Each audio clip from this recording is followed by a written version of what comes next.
Dead America, the Second Month, Atticus on the Rails, Part 2. Written by Derek Slayton. Narrated by Aaron Smith. Chapter 1. Day 0 plus 44. Seattle Rebuild plus 14. The sun wasn't up yet as Atticus stretched his feet across to the seat in front of him, reclining as best he could in the uncomfortable area. His cowboy hat was pulled down over his eyes, but he wasn't sleeping. The trip had been long, but pleasant. A few hours of cards and shooting the breeze with some soldiers had been the best time he'd had without his daughter in months. Even before the end of the world, he hadn't had much in the way of friends back home in Texas. The closest thing he'd had to a friend was the bartender at the small-town pub near his house. As that thought rolled through his mind, he paused and began to let his mind wander. Man, I wonder what happened to old Lucas, he thought. I mean, small enough town, and Lord knows they had enough guns in that place. Maybe some of them are still alive and kicking. If they didn't make it, I can guarantee that they took a lot of those things out with them. He smiled beneath his hat as he pictured Lucas and some of the other regulars drawing down on zombies as they tried to get into the bar. He had to contain a laugh at the mental image of them shooting from the bar without even looking up from their drinks. Even doing that, they're almost as good a shot as I am, he thought, amused. The grin faded a bit when reality sank over him. It was unlikely that any of them were alive and kicking, but he forced himself to picture them holding their own and turning that town into a fortress. Even if he knew it was improbable, it was a nice, comforting thought to have. The train continued to rumble down the tracks, the constant chunk-chunk sound from the wheels on the tracks doing a great job of acting like a white noise machine, helping Atticus to get the sleep he did get. Only now they were starting to slow down a bit, prompting him to lift his head slightly and peek out from under his hat. The faintest hints of sunlight began to appear on the horizon. However, it would be a while before there was real daylight. Even in the low light, it was still evident that there wasn't much out there. It was a nice mixture of trees and wide-open spaces. If it weren't for the light mix of snow and frost on the ground, Atticus would swear he was back home in Texas. He pulled his hat back down over his eyes, bound and determined to steal a few more minutes of rest before having to depart. It was going to be a long day, and he was going to need every bit of energy to get through it. So, what to do first? What to do? He thought as he rested. Deal with the mayor's problem, or handle my business first? He debated back and forth for several moments before compromising with himself. Couldn't hurt to talk to the mayor first, find out what he needs, never know when jobs might overlap. Satisfied with winning the debate with himself, he shut his brain off for the next few minutes and let it drift off into nothingness. The only thing echoing in his mind, the slow chunk-chunk from the train as it decreased its speed, heading into Helena. A short while later, the PA system beeped to life. "Good morning, everyone, and welcome to Helena, Montana," the announcer said brightly. "We hope that you had a pleasant journey and were able to get some rest overnight. As you depart, please remember your coat, because it is cold as balls outside. If you did not remember to bring your jacket, please talk to some of the locals and they will be happy to help you locate one. Not because they care about your warmth, but because they're tired of moving frozen visitors from the street." Atticus chuckled to himself at the announcer clearly having fun with his job. "Oh, and one more thing," the announcer said. "If there is an Atticus Windward on board, please come to the front engine, as the engineer would like a word with you." He glanced up, shifting his hat back on his head, and noticed his three friends from the night before giving him the side-eye. He shrugged and grinned at the soldiers. "The perils of being popular, boys," he drawled as he got up. "Don't let it happen to you." They smiled and gathered their things as Atticus did the same. He hauled his bag over his shoulder and walked out of the car. This time they were at a proper train yard, with a small landing platform that had been built in the middle. Several people stood on it, directing traffic, even though it was quite early in the morning. As he stepped out, he spotted a short, black-haired man holding a sign reading, "Mr. Windward." Atticus approached the fit-looking man, extending a hand to shake. "I'm Atticus Windward," he greeted. The man shook and smiled. "Mr. Windward, my name is Seth," he said. "It's a pleasure to meet you. Clint and Corporal Gadd informed us that you'd be on this train." "Please, call me Atticus," the ex-ranger insisted. "Of course, Atticus," Seth agreed. "I have you set up with a breakfast meeting with Mayor Hogan to discuss our issue. So, if you'd like to follow me—" "I'd be happy to," Atticus cut in before the man could begin leading him away. "But we need to go have a quick chat with the engineer first." Seth's brow furrowed. "Engineer?" he asked. Atticus shrugged. "Hey, your guess is as good as mine," he admitted. "The PA announcer called me out by name, so I figure I should answer their call." Of course," Seth agreed, waving a hand. "Right this way." They moved up the platform and Seth drew a flashlight to make sure there was enough light on the stairs. The snow fell lazily, the flakes just plentiful enough to make everything sparkle. The front engine was several cars up, and a lot of people were moving about, unloading goods from various cars. "You got your people working hard, don't you?" Atticus asked conversationally. Seth nodded. "Working hard is the only reason we're still standing up here in Helena," he said. "Well, that, and a heck of a lot of luck." "Luck?" the ex-ranger asked, cocking a brow. "Yes," Seth replied. "The day this virus started spreading, we had a massive thunderstorm that ran through town. Lightning just happened to hit the airport, fried some systems, and knocked out power. It was out of commission for a full day. So when all this started happening, and we saw glimpses on the TV of the carnage elsewhere, we had enough time to contain it." "So y'all were unaffected?" Atticus asked. "I mean, we had to put down nearly half the town's population like animals," Seth admitted, shaking his head with disgust. "But if you mean we avoided having armies of those things running wild, then yeah, we were unaffected." "I'm sorry," Atticus said swiftly, shaking his head. "I didn't think before speaking." Seth offered a conciliatory smile. "It's all good," he assured him. "I know there wasn't any ill intent there. Plus, it's kind of rude of me to be trying to have a conversation with a man this early in the morning, before coffee's been served." Atticus chuckled as they walked up to the front engine. A man popped his head out, and he was far younger than the ex-ranger had expected. Mid to late 20s.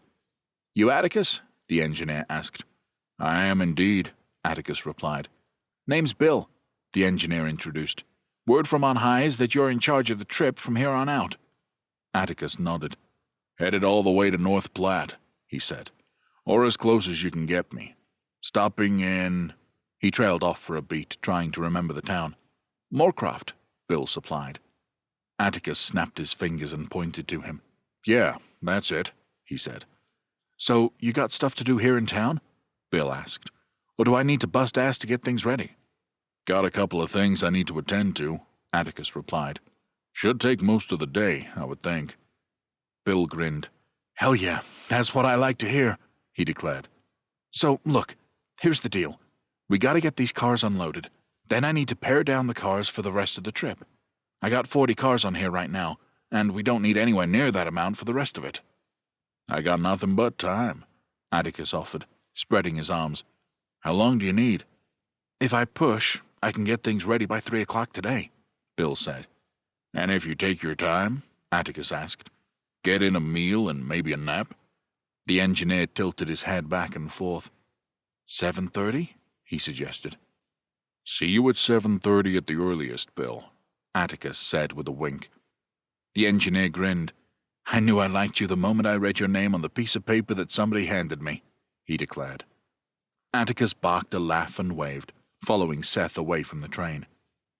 They strolled to the exit of the train yard, where there were a couple of heated tents with electric heaters.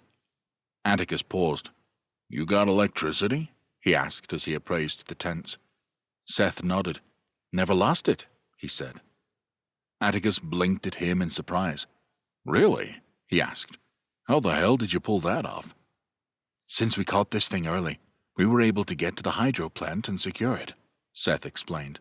Reduce the output to make sure we didn't overload anything. And honestly, it's been a godsend with the way the winter is.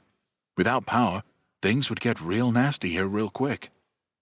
The two of them stood beside a heater for a moment to warm up.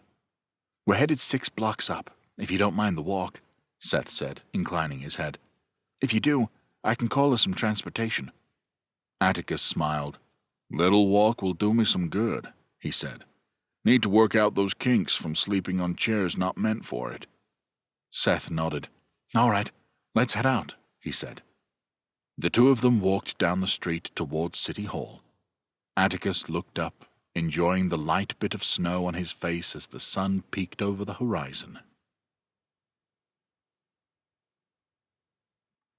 Chapter 2. Seth led Atticus into the building, a few others walking in as well to start their day. Second floor, straight ahead, he said. Impressive building here, Atticus said as he looked around. We tried to take good care of it, Seth said, especially that radiator system. Yeah, it is nice and toasty in here, the ex-ranger agreed. I can see why you like working here. The two of them walked up the stairs, Seth leading the way and opening up a set of double doors to Mayor Hogan's office.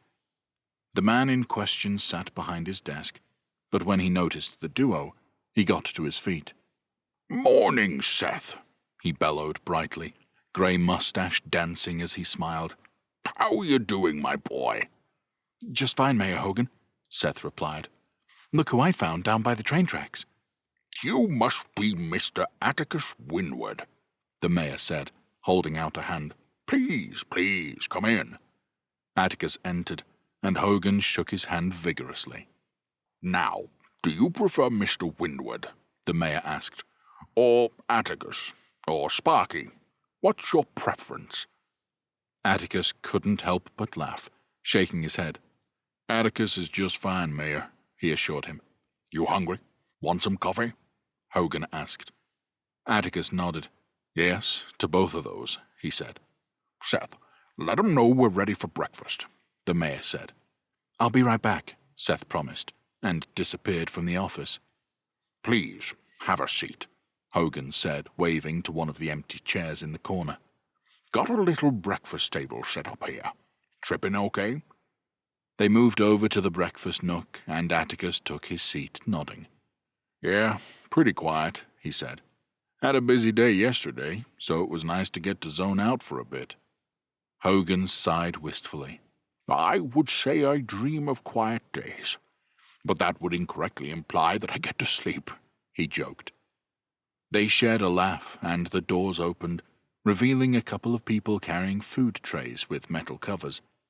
They set them down on the table with a basket of biscuits before pouring each man a piping hot cup of coffee. Man, they are not wasting time today, Atticus said, blinking at the speed of which the meal had materialized in front of him. Oh, my people are the best, Hogan declared, giving the servers a nod before they disappeared.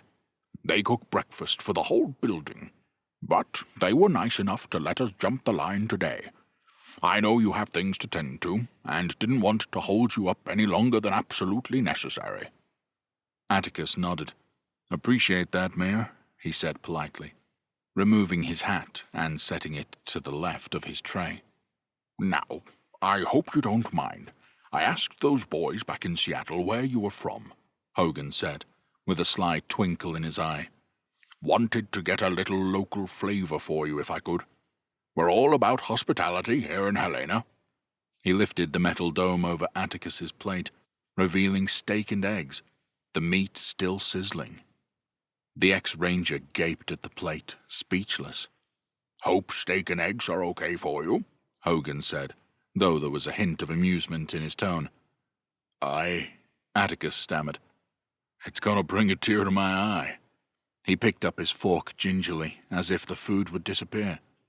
Thought these days were dead and gone. Not in Helena, it isn't, Hogan said, and waved a hand at him. Please, dig in." Atticus nodded and cut into the steak. He let out a satisfied sigh when he gazed at the reddish-pink flesh, cooked perfectly to medium rare. "Well, Mayor, I have to say," he breathed, "if this is your way of buttering me up to take on your case, I'm sold." Hogan barked a laugh. "Glad to hear it," he declared, "because it is something that needs to be tended to sooner rather than later." Atticus nodded. "So, tell me about it," he invited as he raised a mouthful to his lips. "What's going on?" "It can wait. We don't have to do business over breakfast," Hogan assured him, scooping up a forkful of eggs. Atticus moaned at the taste of the delectable meat on his tongue, but shook his head. "Mayor, we both have a full plate of things," he insisted. "I don't mind talking business while we eat." "Okay, happy to oblige," Hogan said, finishing up his cup of coffee and pouring another from the available carafe left by the servers. "So, first off, do you know anything about our little slice of heaven?" Atticus shook his head. "Just what I've seen since I arrived a few minutes ago," he admitted as he tore a biscuit in half. "Okay, I'll nutshell it for you," Hogan said. "We were content being isolated, but when the military first came through here and asked if they could use us as a stopover point for their invasion force, we reluctantly said okay. We weren't concerned with resources, especially since promises were made to keep our supplies topped off." Atticus nodded slowly. "So, what were you afraid of?" he asked. "The influx of strangers," Hogan admitted. "Understandable," Atticus said. "I was never a fan of people." "Well, neither were we," the mayor quipped. "Kind of the reason we lived in Montana to begin with." They shared a laugh, and he continued. "Early on, things were going okay. Troops came in, stayed the night to get gear and a hot meal, then shipped off to the front lines. Then the fight in Seattle slowed down, which meant instead of staying a night, we had troops staying for days, or in some cases weeks. That's when the troubles began." Atticus's brow furrowed as he swallowed another mouthful of steak. "What kind of troubles?" he asked. "For the most part, it was low-level stuff, no different than a weekend crowd, really," Hogan said. "A few fights, some arguments, and a little bit of theft sprinkled in for good measure. Nothing we really couldn't handle. Then it escalated. About 4 or 5 days ago, a small group of soldiers went overboard, accused this boy, well, I say boy, but he was in his 20s. Anyway, they accused him of stealing something of theirs. No clue what it was, didn't really matter to be honest, but the 5 of them started to lay a whooping on him." Atticus took a deep breath. "How bad?" he asked flatly. "Cracked his skull on the pavement," Hogan said, tapping the back of his own head. "Normally it would be survivable, but not with the resources we have available. He died the next day." The ex-ranger pursed his lips. "What happened to the soldiers?" he asked. "When they realized they might have killed the boy, they drew their guns and threatened to shoot anybody that tried to stop him," Hogan explained, shaking his head as he cupped his hands around his coffee mug. "Fired a few shots when the police showed up, not trying to hit anything, just putting the fear of God into everyone so they could escape. People tracked them to the north side of town before they ran off into the woods." "Any search parties sent out?" Atticus asked. The mayor shook his head. "No, I didn't feel like it was worth the risk," he admitted. "The officers we have now aren't exactly equipped or trained to take on soldiers, especially ones who are most likely in a fortified position." Atticus's brow furrowed. "Fortified position?" he asked. Hogan nodded. "Lots of hunting cabins up in these parts. Just a few miles outside of town," he explained. "Wouldn't take a lot to be able to defend them from invaders, especially ones up on a hill." "So, let me guess. You want me to track them down and deal with them?" Atticus asked dryly. The mayor nodded slowly, raising his cup in a cheers. "If you don't mind," he said. Atticus set down his fork pointedly. "That's a tall order," he admitted. "Without knowing where they are, it could take days or weeks to figure out where they're hiding out. The reality is, I don't have that kind of time." Well, Hogan dragged out the word, what if I told you that you might not have to go in blind? The ex-ranger cocked his head. I'm listening, he said. One of those boys apparently got tired of living the rugged mountain lifestyle, so he tried to sneak back into town last night, Hogan explained. Got picked up before he got a block into town. Atticus nodded slowly. I tell you what, Mayor, I'll go have a chat with him, he said, picking up his knife and fork again. If I get something actionable, I'll act on it. If not, I'll stop by on my way home and give it another go. Sound fair? Hogan nodded and smiled. Very fair, he agreed. Now, please, enjoy your breakfast. After we're done eating, I'll have Seth show you where you need to go. I do have another place in town I need to visit, Atticus said as he swallowed another delicious slice of meat. Would he have time to show me there as well? Absolutely, Hogan said, waving a hand around his head. He is completely at your disposal. Atticus smiled. Appreciate the hospitality, Mayor, he said, and they raised their coffee mugs, clinking them together.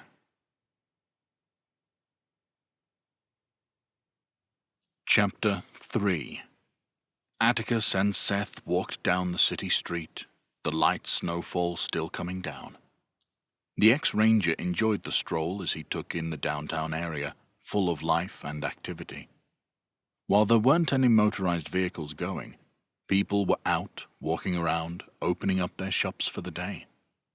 I could get used to this kind of lifestyle, Atticus joked. Don't suppose you have a real estate agent I could chat with, do you? Seth shook his head. Unfortunately, at the moment we are closed to newcomers, he said. Really? Atticus asked, blinking at him. Why's that?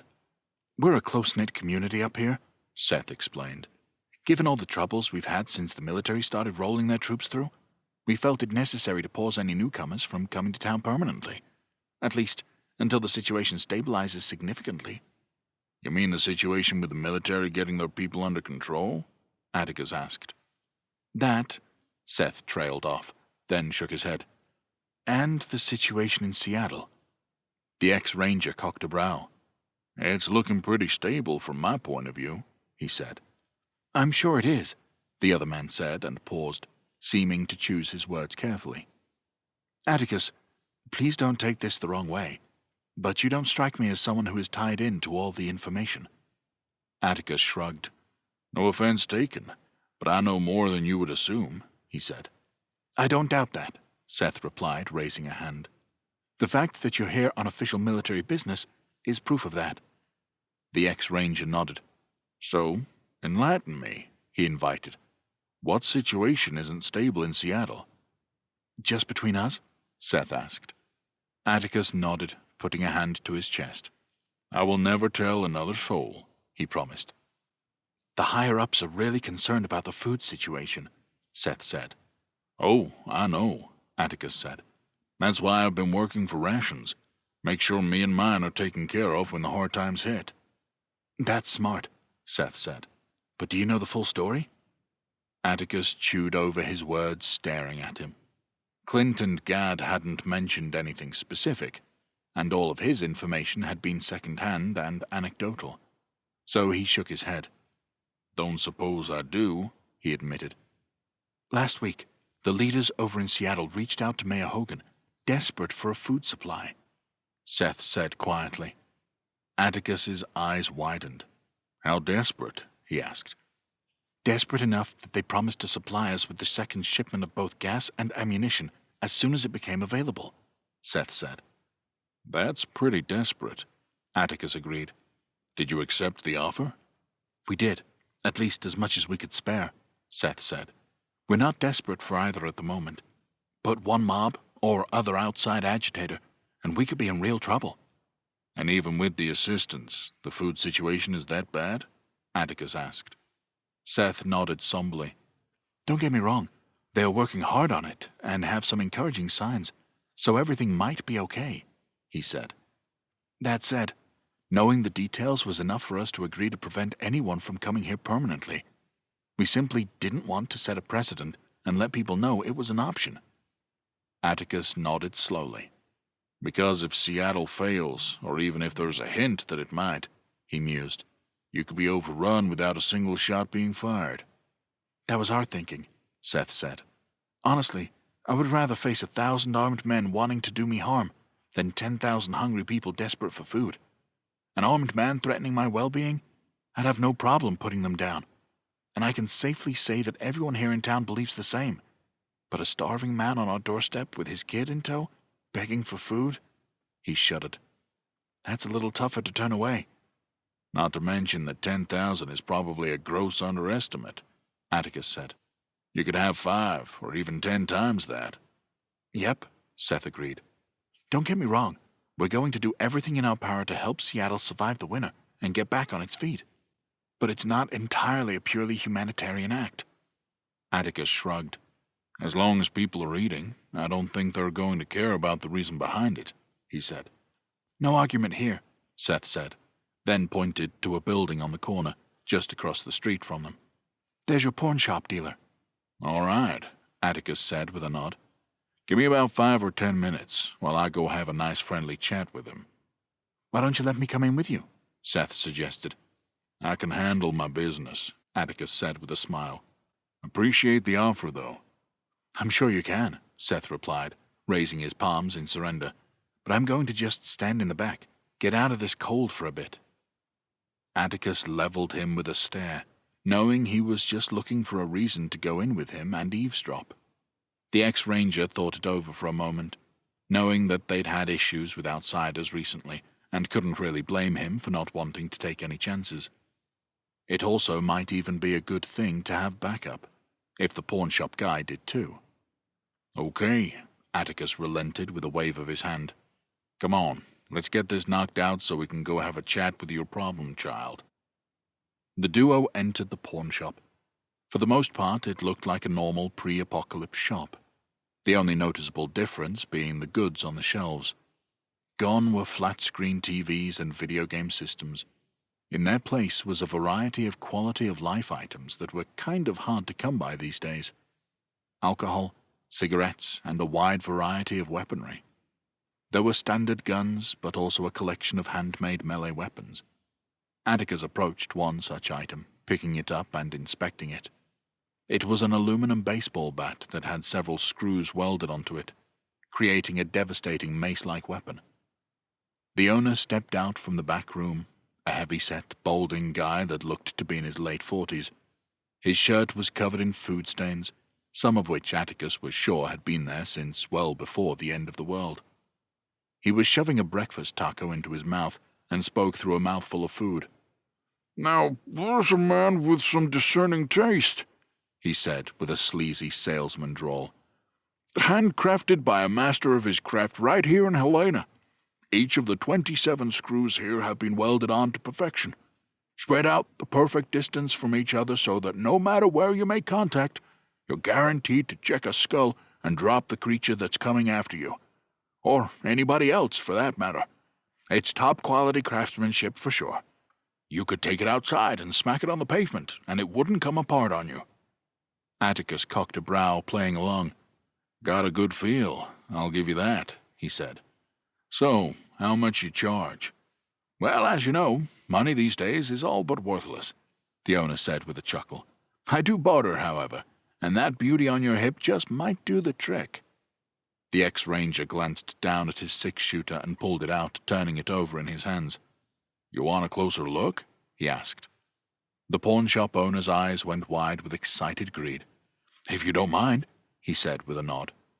Atticus glanced at Seth, who was shooting him a concerned look, but he gave him a quick wink to let him know he had everything under control. He walked over to the counter, laying the weapon onto a towel there. The owner immediately bent over the gun, inspecting it. Very impressive, he said. Looks like it has been well maintained. Had it for 20 years, Atticus declared. The pawnshop owner gaped at him. 20 years? He gasped. Locked in a velvet-lined box, no doubt. Atticus shook his head. 20 years of service out in the field, he said. The pawnshop owner nodded appreciatively. Seeing as how you're holding one of my finest weapons, I'm not going to call you a liar, he said. Atticus smirked. Good call, he said. The owner finally had the intelligence to look a little nervous, setting the gun back down on the towel. So, I'm guessing a one-for-one trade is out of the question, he said matter-of-factly. Atticus's face went stone serious. A weapon that's superb, with that much history and personal meaning to me, and you want to give me a baseball bat with some stuff glued to the barrel? He asked. Yeah, gonna need a little more. The owner swallowed hard. Okay, yes, you are absolutely right, he stammered. What else are you looking for today? I think I might like something for my little girl, Atticus said. Maybe a necklace. Of course, the owner gushed, clapping his hands together. I have a bunch of them. Let me pull them out for you. He moved over to a nearby case, opening it up and pulling out a tray of necklaces, all different shapes and sizes. Atticus studied them for a moment before reaching into his back pocket and pulling out a weathered photo of a young woman. He studied it and the necklaces before picking one up and placing it side by side with the photo. The one in his hand was identical to the one in the picture. The pawnshop owner's brow furrowed. You like that one? He asked. Atticus grinned. Yeah, this is the one, all right, he said. If you can go ahead and make me a nice case to put it in, I'll be on my way. The man grew excited, rushing over to the back counter to grab a padded container to hand over to him. Atticus took it, put the necklace inside and pocketed it before grabbing his handgun and holstering it. You have a nice day now, he said. Whoa now, the owner cried. That's not how this works. Oh, if you're smart, it is, Atticus drawled. The pawnshop owner stared at him, then shook his head, laughing a bit. Oh, is that a fact now? He asked, reaching behind the counter. He froze at the click of Atticus's gun. Yeah, it is, the ex-ranger said, voice lethal. Now, I was content with just collecting what I was sent to collect and leaving you be, but since you insist, we can escalate things. Seth emerged from behind the rack he'd been lingering behind, his hands out as if trying to calm things down. Okay now, we don't need any violence today, he said. I agree, Atticus said. As soon as he gets his hands in the air, I'll lower my weapon. And tell me what's going on, Seth added dryly. Yep, Atticus said. Seth turned to the scowling man behind the counter, motioning for him to get his hands up. The owner reluctantly did so, frowning, and Atticus holstered his gun. Just remember that if you so much as flinch down towards that weapon, I'll draw, fire, and reholster before you can even put flesh to wood, he warned. Understood? The owner nodded shakily, raising his hands even higher. Okay, Atticus, start talking, Seth demanded. Why are you stealing from this man? The ex-ranger shook his head. Not stealing, he said. Just reclaiming some ill-gotten gains for a client of mine. The owner grunted. That's bullshit. Atticus held up a finger to silence him. Adults are talking, he snapped. Seems a few weeks ago, as the military was coming through here, he was robbing them blind by trading them defective weapons. My client, who didn't exactly have a lot to her name, was desperate for a weapon because she was on her way to the front lines of Seattle. Money was no good, and the only thing she had that caught his eye was this necklace. He patted his pocket. It was her mother's, the only thing she still had from her. She didn't want to give it up, but she knew having a weapon would give her a better chance of surviving what was coming. So, reluctantly, she made the deal. Do you have any proof that he was selling defective weapons? Seth asked. Atticus held up the bat he'd been falsely perusing. This is pretty much identical to the one she showed me, he said, only with a lot fewer bloodstains on it. If she still had the weapon and she survived, then it was a solid deal, the owner shrieked. Atticus glared at him, and he shut his mouth. The ex-ranger raised the bat above his head and slammed it down onto the floor. Several of the screws not only shattered, but broke free of the weld. The room was quiet, with only the sound of bouncing metal screws hitting the floor. Atticus stared him down for a long and incredibly tense moment, then pointed the bat directly towards the quivering man. You should consider yourself lucky that I used it on the floor and not your head, he warned. My client was extremely lucky to survive, no thanks to your weapon. So I'm taking back what she gave you. Seth grabbed the bat from Atticus and inspected it, checking out the welds and finding them extremely low quality. "How many bats did you sell?" he asked. I don't know, the owner whined, sweat breaking out on his own. "Either you give me an answer, or I'm going to guess," Seth warned. "Tell me, Atticus, you think a weapon like this would be attractive to someone headed to the front lines?" "Oh, absolutely," Atticus agreed. "If it was properly put together, it could take down one of those things with ease." "Good to know," Seth said. "So we had what, 100,000 troops come through here, give or take? 10 or 15% would want one and have the means to get it." Atticus smirked and nodded, playing along with the man. "I was thinking 20 or 25%, he said. Okay, maybe 125 or 150, the pawn shop owner cried. "It's no more than that, I swear." Seth approached the counter, his voice low and menacing. "I want you to think very carefully before answering me," he said. "Did you sell any to locals?" The quivering man swallowed hard. "Some, yes," he said quietly. "Then you'd better hope they're still alive and kicking," Seth warned. "Now I need the names of every person you sold to here in town. And as of right now, you can consider your shop closed pending a formal investigation."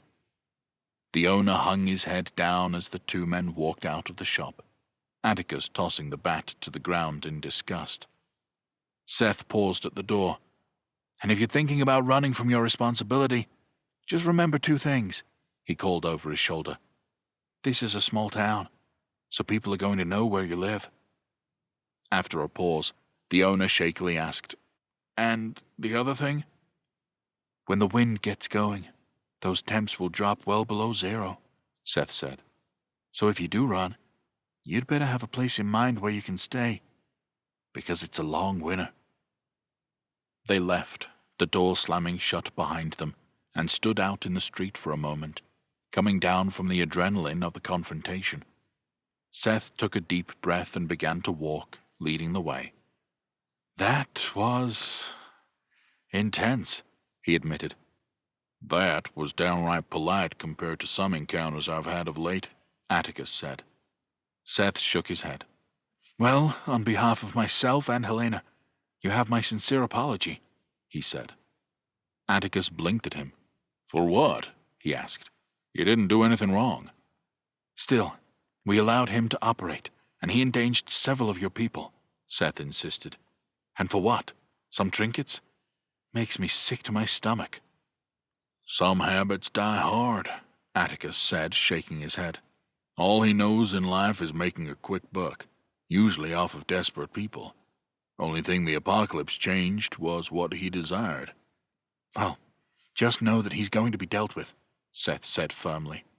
Atticus nodded. "Good to see justice is still alive and well in this town," he said. "We have taken it seriously from day one," Seth explained. "A situation like this, having to put down loved ones, family members, even children, it's a powder keg, just waiting on a spark. Even after that business was done, emotions were running high, as you can imagine. So if somebody stepped out of line, we snapped them back in real quick." "Make an example out of a handful to save the rest from themselves," Atticus said with a nod. "Might have had to do that a few times in my career. Not my preferred way of doing things, but sometimes you're left with little else in the way of options." Seth sighed, shaking his head. "Scared, emotional people, most of whom lost people they cared deeply about, faced with the prospect of running out of food and other necessities," he said slowly. "One person getting away with a crime, no matter how small, could cascade into an abundance of vigilante justice." "Well, whatever you did seems to have worked," Atticus said. "Outside of Pawn Boy back there, this is probably the most well-behaved town I've ever set foot in." Seth smiled wanly. "At first, the smaller thieves were thrown in jail, which worked for a bit," he explained. "But it kept happening. A few days after the infected were put to rest, there was an incident. A shop owner was beaten badly and a cart full of goods were taken. A few of the witnesses managed to apprehend and hold them for the police. The mayor held a meeting, and we discussed what the punishment should be. That couldn't have been an easy meeting, Atticus said. Seth shook his head. Most difficult thing I've ever been a part of, he admitted. I wish I could say it was a trial, but it really wasn't, since there were only 5 of us running things and making the decisions. So what happened? The ex-ranger said. I'm going to preface this by saying we left no stone unturned, Seth said firmly, raising a hand. We interviewed the witnesses, talked to the doctor tending to the wounded, which thankfully wasn't life-threatening, and we looked into the attacker's background. Career criminal, theft, arson, a string of assaults and domestic violence. Sounds like a peach, Atticus muttered. Seth shook his head. So many good people, gone, laying in mass graves just outside the city, he said with a sigh. People that I helped put down and bury. They're gone, and this piece of shit wins the life lottery and keeps on going? And even with a second chance at life, a chance to start over fresh, he chose not to. It wasn't enough for him. He clenched a fist, taking a beat to gather himself. Once calm, he continued. So, we talked it over and made the decision to make an example out of him. Public flogging? Atticus joked, hoping to lighten the mood a little. Public execution, Seth said flatly.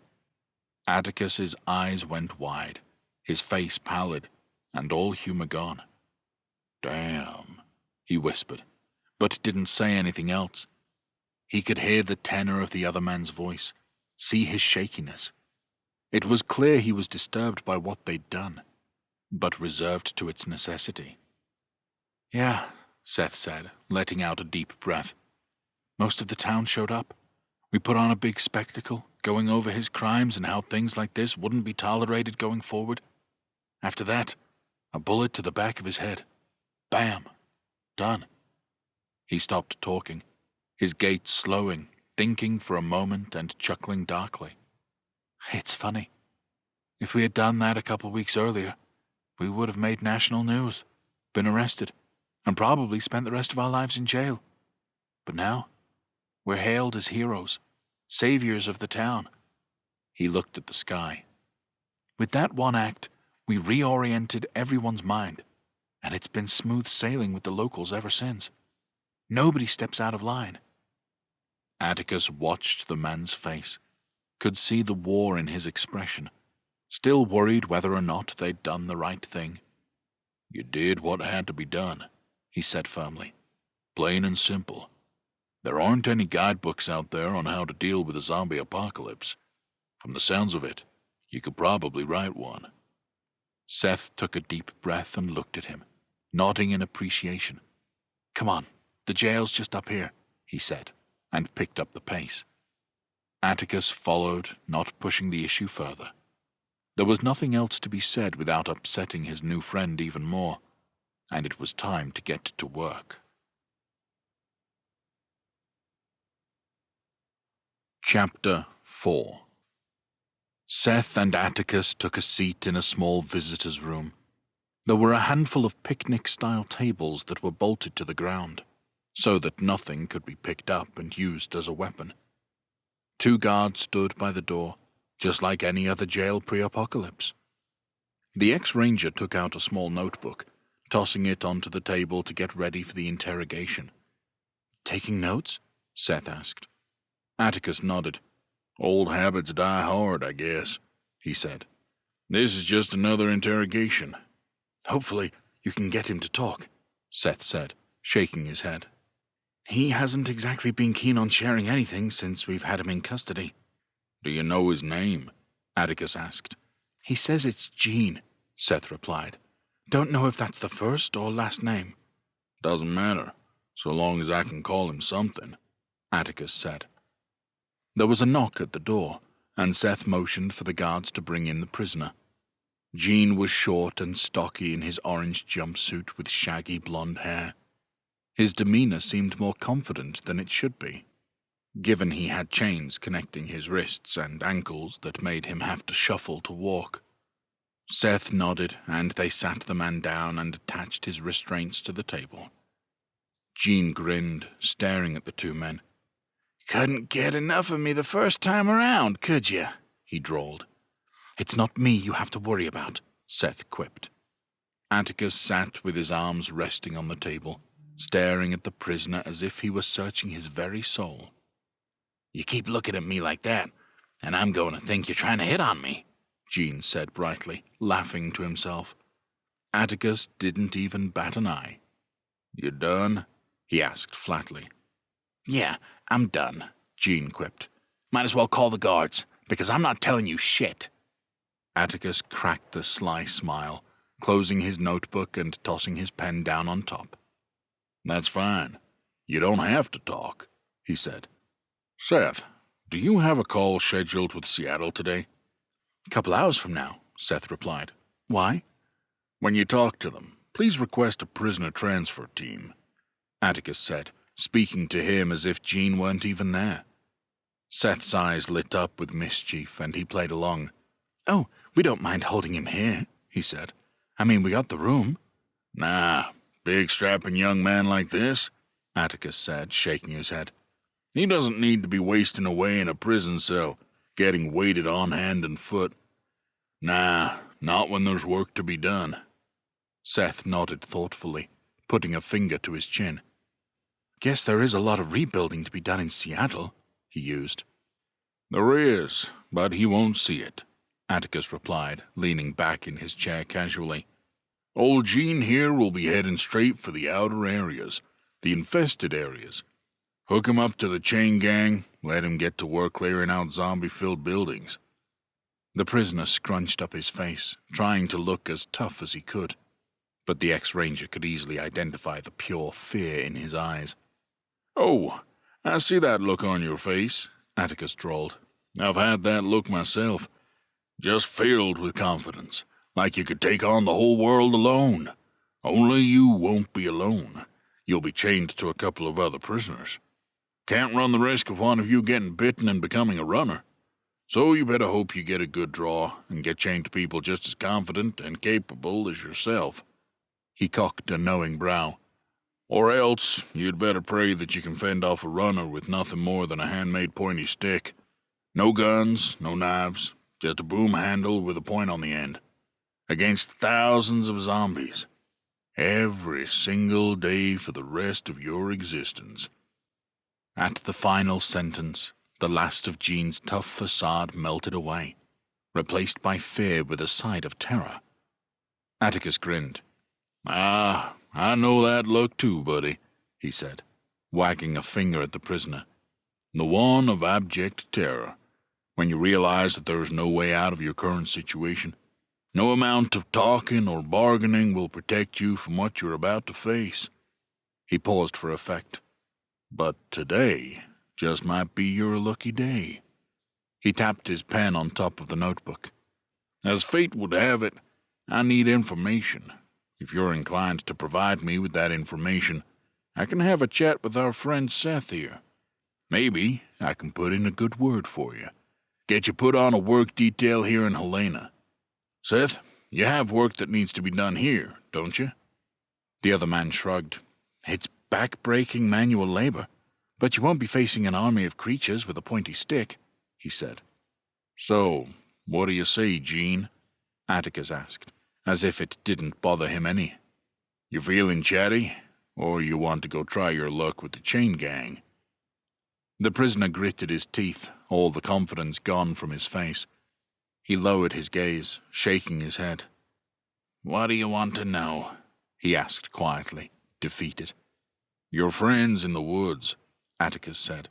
"How many of them are there, and where are they now?" Jean sighed. "There's 4 others, and I don't know where they are," he said. Atticus slammed his hands on the table, startling everyone. "Bull!" he barked. "Where are they?" "I don't know, I swear," Jean stammered, eyes panicked. "We moved every 24 hours. There's a bunch of hunting cabins up there, and we didn't want to get complacent." Atticus opened his notebook. "Okay, I'm going to need a list of every place you stayed at," he said. "I'll do my best, but it's not like these places had addresses," Jean said, taking a deep breath. "I know we started at a place no more than 4 or 5 miles outside of town, somewhere to the north. It was in a dense patch of woods with barely a clearing. Looked like it had been abandoned for a while." Seth nodded. "Big place? One story with a fireplace on either end?" he asked. "Yeah, that's it," Jean replied. "I know where that is," Seth said, turning to Atticus. "Used to be a hunting lodge back in the 60s. Hasn't been used in a decade or so." "Okay. So how did you pick your next place?" the ex-ranger asked, scribbling away in his book. "We ping-ponged around," Jean explained. "Went north the first night and stopped at the first place we found. Went east the next day, then north, west, north, east. After a week we started coming south and reversing the order. Didn't want to get too far outside of town." "Because you needed supplies?" Atticus put in. Jean nodded sullenly. "Yeah, didn't really work out, though," he muttered. Atticus began to draw lines on his notepad. "So, if I'm following this, your guys should be northeast of where you started," he asked. "Few plots over." "Sounds about right," Jean said. "Of course, when I didn't come back, they might have changed it up, in which case I can't help you." "You've done enough," Atticus quipped. "Seth, you satisfied?" "Yeah, we'll keep him around," Seth replied, then leaned closer to the table. "But just know, we talk to Seattle every day. You step out of line, you get shipped out, understood?" Jean swallowed hard and nodded. "Understood," he rasped. Seth began to get up, but Atticus held up a hand. "Hang on a second," he said. "I got one more question." "Man, I told you everything I know about where those guys are," Jean whined, cringing away. "Not about them," Atticus assured him, shaking his head. Jean eyed him suspiciously. "Okay," he said slowly. "What do you want to know?" "You guys came out from Kansas pretty late, right?" the ex-ranger asked. Jean nodded. "Yeah, we were in a group shoring up the rear of the movement," he said. "We weren't the last guys out, but we probably worked operations with some of the guys who were. Why?" "Because I have to head out there," Atticus replied. "Just want to know what you saw."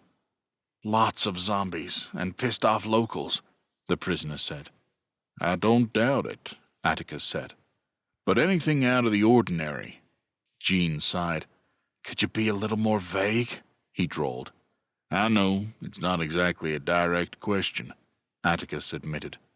"But did you hear anything or see anything that would lead you to believe something else was going on out there?" Jean pursed his lips for a moment. "Could be something, could be nothing," he said. "Hard to verify anything these days, you know?" Atticus nodded and smoothed out his notebook again, picking up his pen and giving the prisoner an expectant look. "A couple of days before we shipped out, we started hearing rumors of a group of soldiers who defected," Jean said. "Said, fuck this, we're going to do it on our own." The ex-ranger nodded. "Any idea how many?" he asked. Jean shook his head. "Just rumors. No way to tell truth from fiction," he said. "One guy would say it was 50 soldiers holed up in a shopping mall outside of Wichita.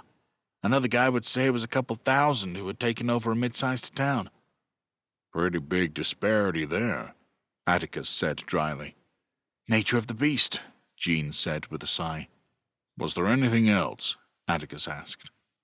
The prisoner thought for another few beats before answering. "About a week before we shipped out, we were ordered to respond to a disturbance," he said slowly. "Don't know what transpired, but when we got there, it was a bloodbath. About a dozen dead, a few soldiers, some civilians." "Zombies?" Atticus asked. Jean shook his head. "Nope," he replied. "Just a good old-fashioned firefight." "Where was this?" the ex-ranger asked, pen at the ready. Jean shrugged. "Man, fuck if I know," he said, chuckling. "Not only do all those small towns run together after a while, we had been going on 18 to 24-hour shifts for the last couple of weeks. If you had asked me what my name was at that point, there was a good chance I would get it wrong." Atticus nodded and closed his notebook. "All right," he said. "Thank you for your cooperation. If you think of anything else about Kansas, let those guards know. Gene nodded. Will do, he said, sounding exhausted all of a sudden. Seth motioned for the guards to come in and collect the prisoner, and they did. Once he was gone, the two men sat at the table for a moment in silence. Finally, Seth asked, "So, do you believe him?" "I do," Atticus replied with a nod. "Guessing that even though he never made it to Seattle, that word of those chain gangs had made it down the line. That's enough to put the fear of God into anybody." "So, how do you want to proceed?" Seth asked. "I need to get geared up, then have you take me close to the hunting lodge," Atticus said. Seth nodded and got to his feet. "I can do that," he said. "Come on."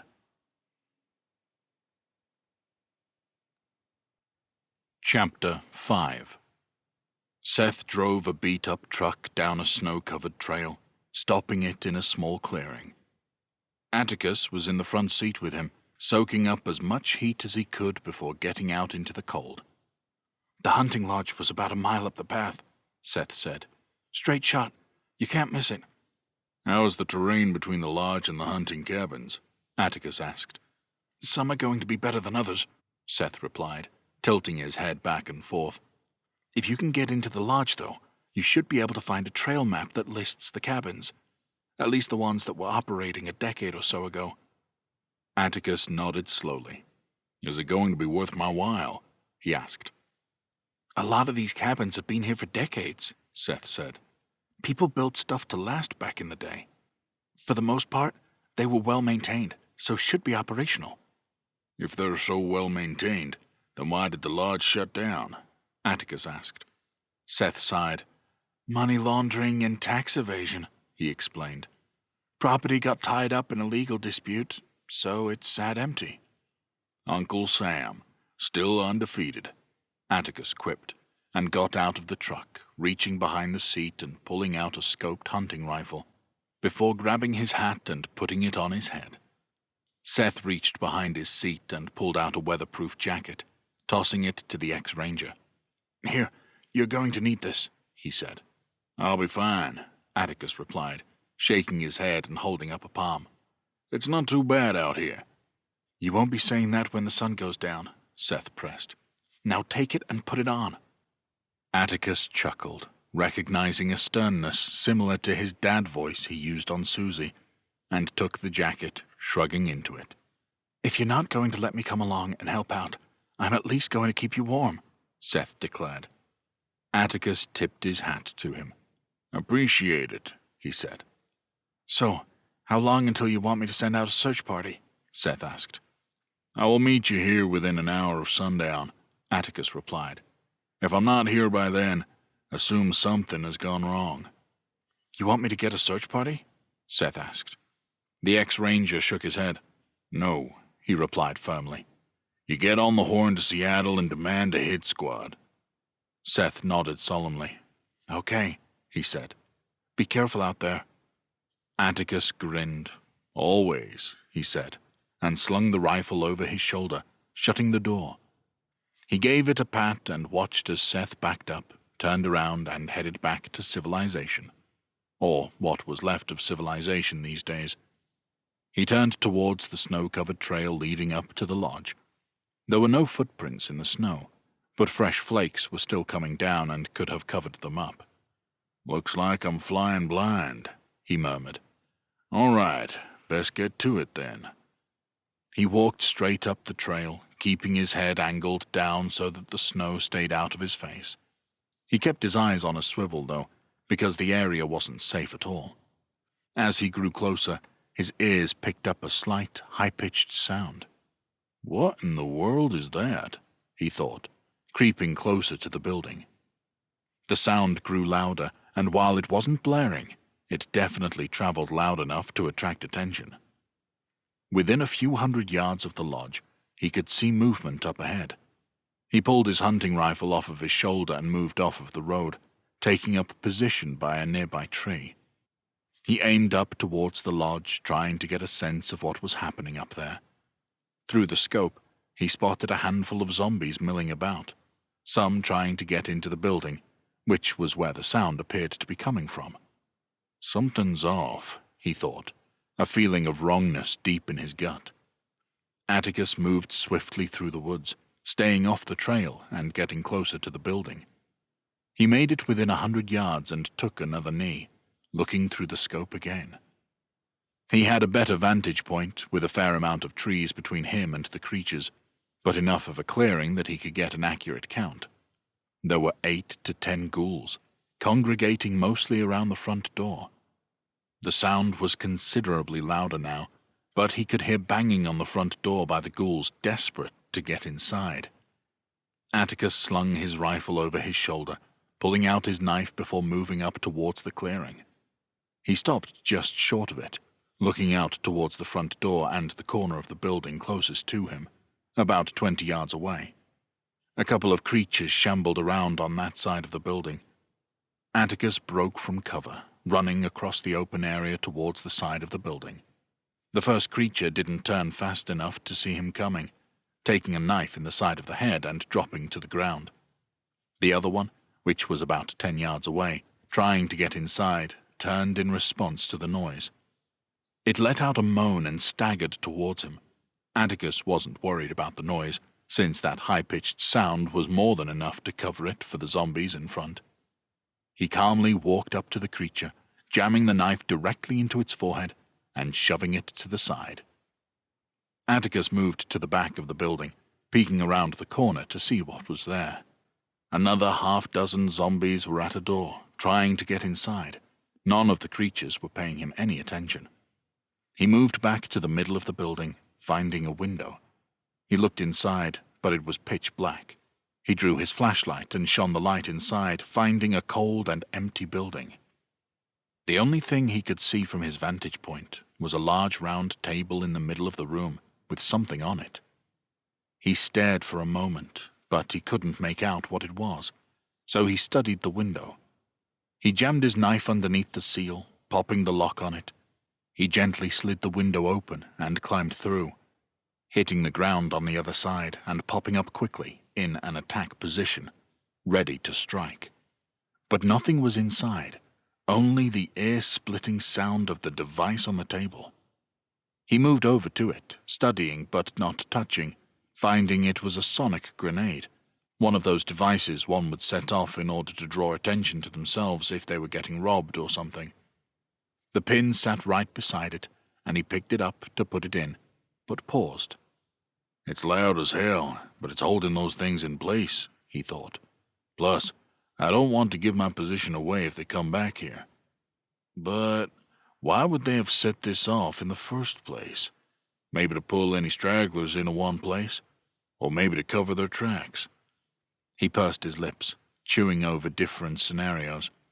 Decoy, maybe? If a search party came after them and saw the zombies here, they might assume the worst and keep moving. Flimsy and low-effort move, not mad at it, though.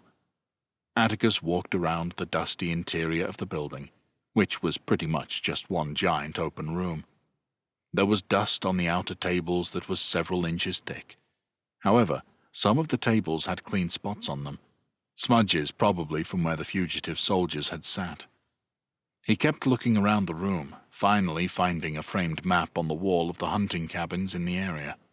"Bingo," he said, and removed the frame from the wall. He turned it over and inspected the back to figure out how to get into it when it dawned on him that he didn't need to be delicate anymore. He chuckled and held it up, aiming a corner at the ground, and dropped it.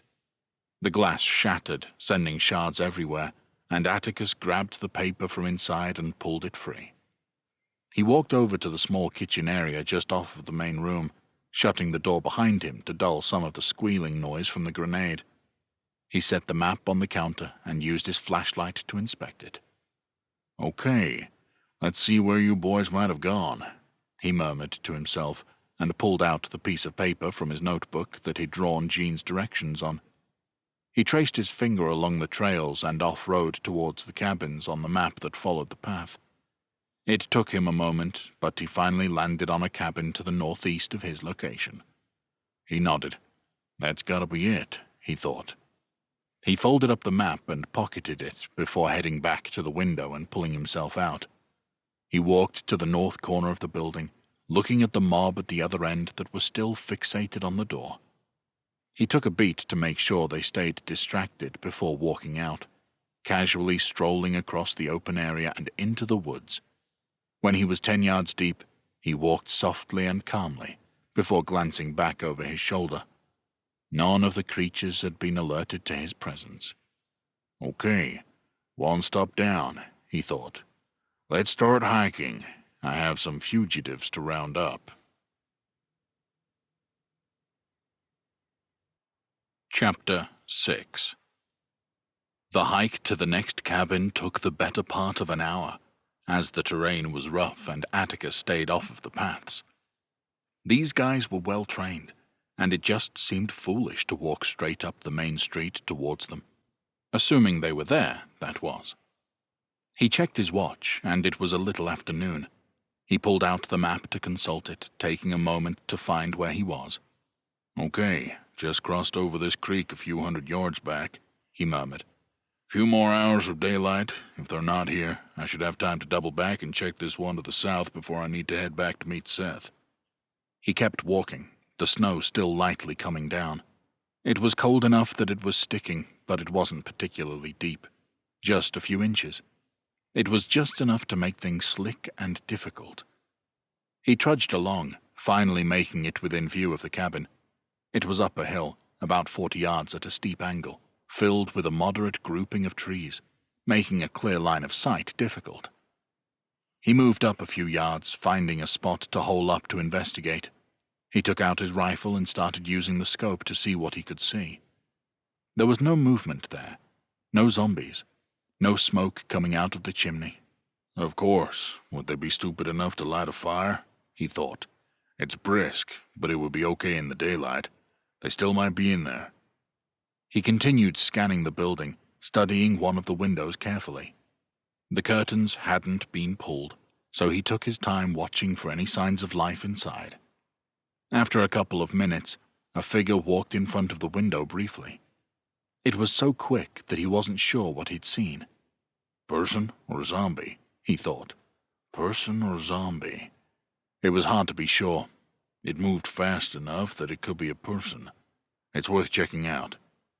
He undid his rifle, setting it on the ground against a tree. He chuckled to himself, thinking that at this rate leaving the rifle there was his patented move. It had saved his life last time, so it was worth doing again. Atticus pulled out his revolver and moved up the embankment towards the cabin. It took him nearly a minute to navigate the slippery slope, but he finally got up there, stopping just short of emerging from the tree line. He looked around, watching for any signs of movement. He finally noticed that near the front door there were the faintest outlines of footprints. The snow had clearly filled them all in, but he could clearly see the path going from the head of the trail to the door. Atticus cocked the hammer back on his revolver, ready for action. He rushed out from the tree line, moving up to the cabin, cautiously hugging the side of it towards the window to peek inside. As soon as he got there, he took a quick glance. In an unfortunate turn of luck, one of the soldiers just happened to look out the window from the inside, both men emerging from cover at the exact same moment. They stared at each other, stunned into inaction for a brief second before the soldier inside cried out. Atticus raised his gun and fired through the window, but the soldier ducked out of the way just in time. A second later, a hail of bullets ripped through the side of the cabin. Atticus nearly caught a bullet, but managed to dive on the ground and began crawling alongside the house, frantically trying to get away from the window area. He got back to his feet just as the front door opened. One of the soldiers came around, hunting rifle raised. Atticus dropped to one knee, firing his revolver towards him. The soldier saw the ex-ranger and fired before he ducked behind cover. Both shots missed. Atticus fired one more time while retreating to the tree line. Several more shots went off behind him, impacting the trees around him as he slid down the hill. It was a risky descent, and he slammed hard into a tree, knocking the revolver from his hand. Yelling echoed behind him, but it was hard to make out. With the intensity of the barking, it sounded like someone was giving orders. He slid down another 8 to 10 yards or so before he was able to gather himself and pulled out his backup handgun, getting it ready as he took cover behind some trees. He took a knee, listening as closely as he could to what was around him. There were footsteps coming from all sides, moving quickly and without care for giving up their position. "They're flanking me," he thought. "Question is, trail or no trail? I can move faster on the trail, but so can they. Less cover, too." He tilted his head back and forth, weighing his options as fast as he could. Okay, no trail it is. He peeked out from behind cover, trying to get a line on any one of the soldiers, but he couldn't see anybody. He could hear footsteps, though. As soon as he got up and started running, a shot went off, and a bullet slammed into the tree he'd been hiding behind. Atticus blindly fired a few shots behind him, hoping that it was enough to make the shooter take cover and give him a chance to get some of his own. He continued to run, keeping his eyes peeled for an enemy soldier, knowing that one was in the area based off of the single set of footsteps he'd heard. He came around a set of trees, spotting one of the soldiers about 5 yards away. The soldier seemed shocked, eyes widening as he whirled and quickly raised his rifle. Atticus had had his own gun pointed at the ground as he ran, and also had to react quickly. He pulled his gun up and fired before it was sent to mass, the bullet hitting his opponent in the lower leg. The soldier managed to squeeze off a shot as he screamed in pain, the bullet punching the tree next to Atticus, wooden splinters flying through the air and catching him in the face.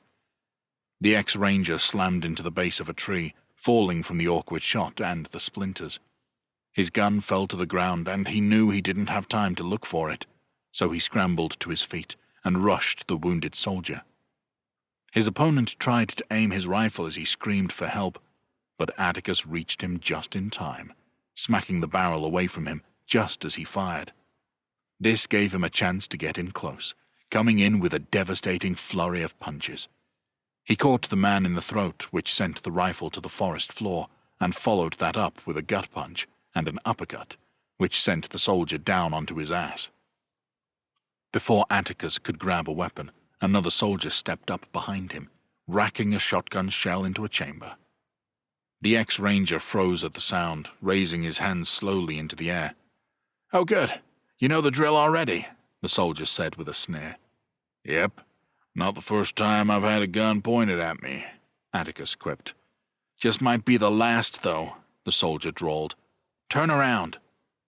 The ex-ranger followed the instructions, his cowboy hat still sticking to his head. He stared at the soldier with the shotgun, who had been smart enough to stand about 10 yards away so he couldn't be disarmed. "You good?"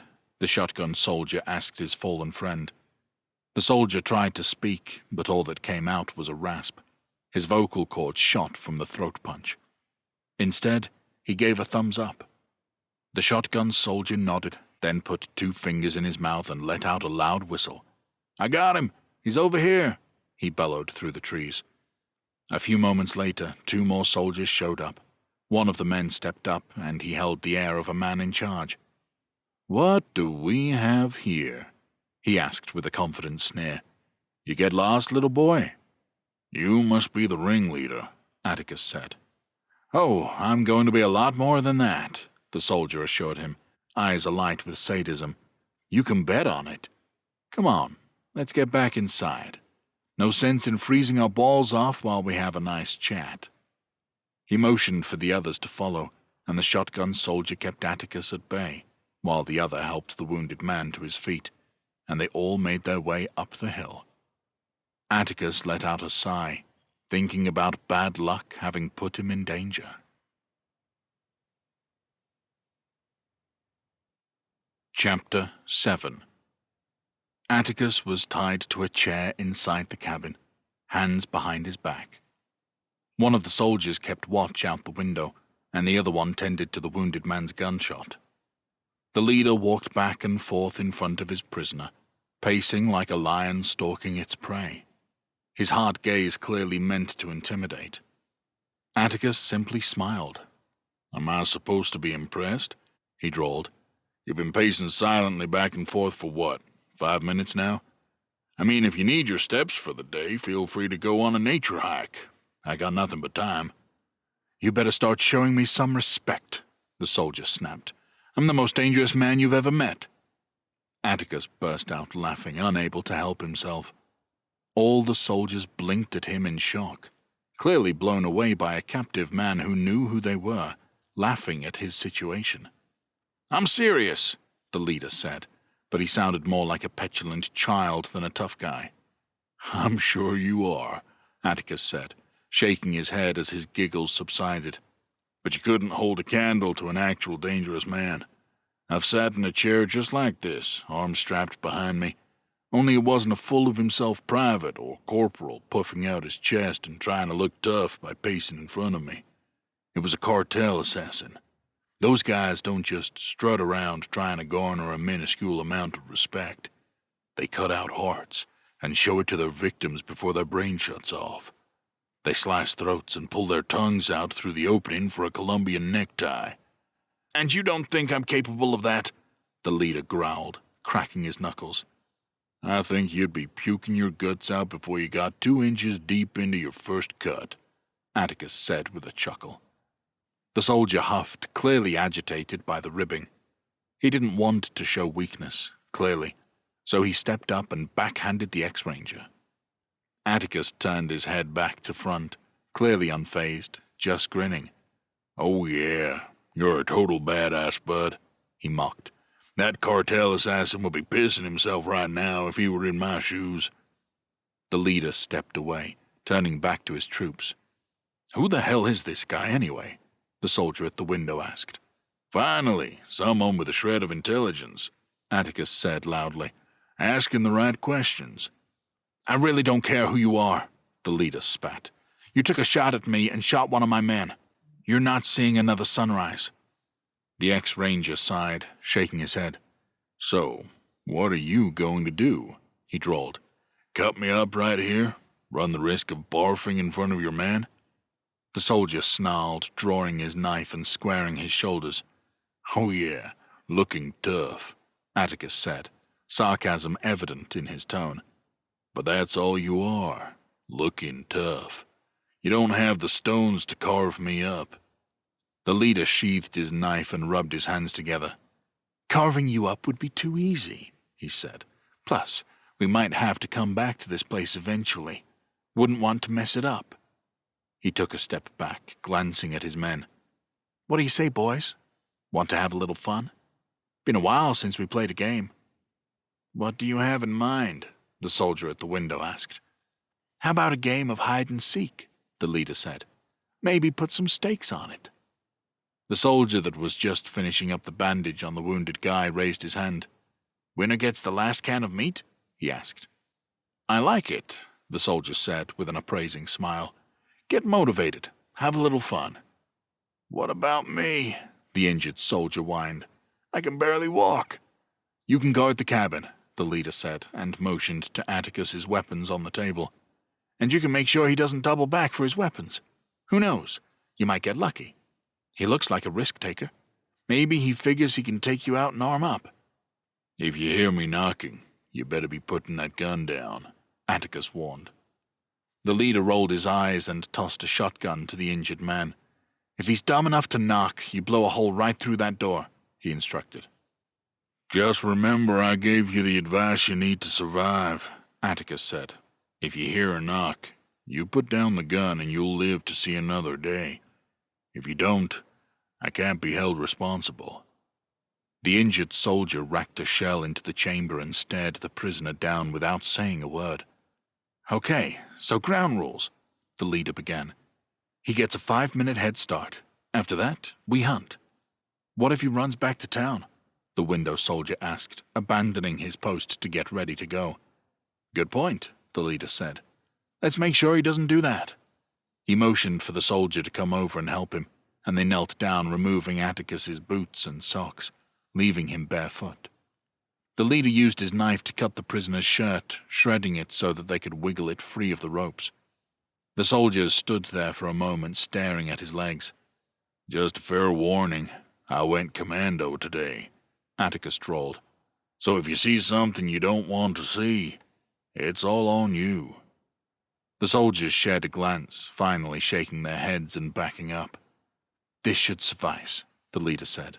"With the temperatures as low as they are, and the snow on the ground, he wouldn't be able to make it back to town before freezing to death." "Any weapon?" the soldier asked. "Sure," the leader replied with a shrug.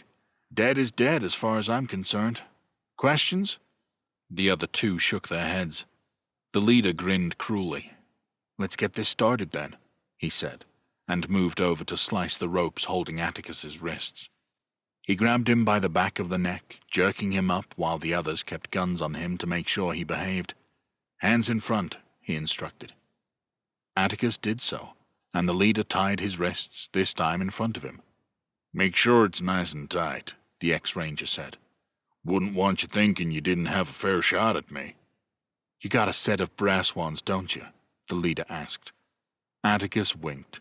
"And a log big enough to beat you to death with," he said. The soldier smirked. "Good thing I let you keep your pants then, huh?" he joked. Atticus huffed as they escorted him to the door. The leader threw it open and shoved him outside. 5 minutes, he warned. "I'd get moving if I were you." He grinned before slamming the door shut. Atticus immediately turned towards the woods and started counting in his head. 1, 2, 3. He knew it wouldn't be perfectly accurate, but it would at least give him an idea of how long he had before he was pursued. Chapter 8. 150. Atticus huffed as he ran through the woods. 151. He wanted to put as much distance between him and the soldiers as he could. He looked around at the trees, finally finding one that had a broken branch at chest level.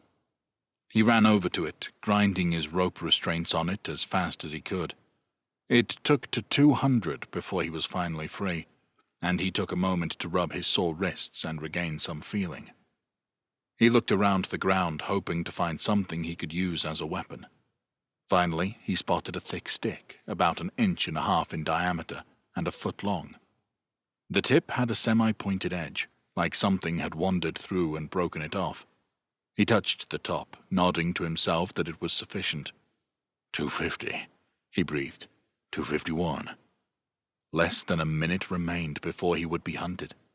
He looked back at the trail through the snow. It was pretty obvious which direction he'd been traveling. He scanned the area, finding some branches and other debris on the ground. He knew it was going to hurt, but he didn't have a choice. He had to at least try and throw them off the scent. He jumped up on the large branches and other debris sticking up off of the ground, leaping as far as he could to keep his feet off of the snow. He grimaced as his bare feet hit the wood, splinters digging into the bottom of his feet as he pushed off. He did this for several yards before breaking off a large branch from a tree and throwing it as hard as he could back towards the direction he'd come, which covered his tracks a little bit. 299, he continued. 300. That was it. The hunt was on. Not a great job of covering my tracks, but maybe it will throw them off for a moment or two, he thought. He stood for a moment, listening, and he could hear running water nearby. He turned until he figured out which direction it was and took off running. After about 50 yards or so, he found it, a small creek running through the woods. It wasn't very large or deep, but it was good enough for his needs. Without a second thought, he leapt into the water, moving as quickly as he could, partially because he needed to put some distance between him and his last set of tracks, but partially because the water was right about freezing. It only took a few steps before his already cold feet went numb. He froze, stopping his splashing as voices echoed somewhere nearby. They were too far away to understand, but close enough to alert him that he was in more immediate danger than before. He moved quietly through the water, making it another 50 yards up before finding a branch stretching across the creek, not much higher than head height. Atticus moved over to it, pulling down on it and finding it sturdy. Out of options, he jumped up and grasped it, pulling himself up as best he could. He got situated on it, moving back over to the tree and getting to the other side, climbing up one more branch to help conceal himself in the growth. He lay in wait, knowing that sooner or later one of the soldiers would come his way. It was only a matter of time before they found his tracks in the water, at which point they'd have to split up. He hoped he only had one man coming at him. It took a couple of minutes before he heard footsteps in the snow. The temperature had gotten cold enough that there was a slight frost shell covering the top of the snow, which gave each step a slight crunch. Atticus peeked out from behind cover, spotting a single soldier walking along his side of the creek, his rifle raised, scanning the area for movement. Atticus grabbed his makeshift weapon and prepared to make his move. He waited for the hunter to get underneath his tree before he leapt. The soldier had no idea what hit him as Atticus attacked from above. His knees landed on top of the man's shoulders, driving him to the ground hard, his rifle flying out of his hands from the impact.